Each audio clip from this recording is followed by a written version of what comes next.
jo sempre dic que un artista és la persona que sap mirar més.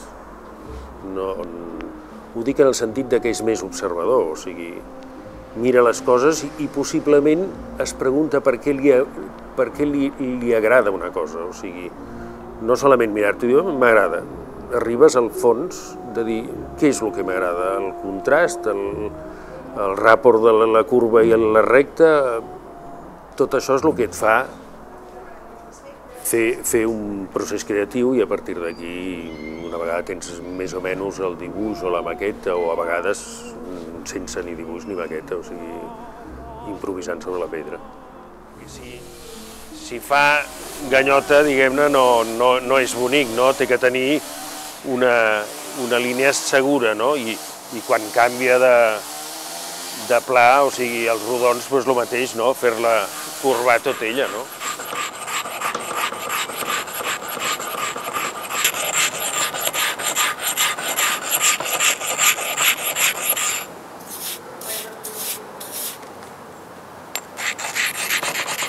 En certa manera pots dir que faig natura, en certa manera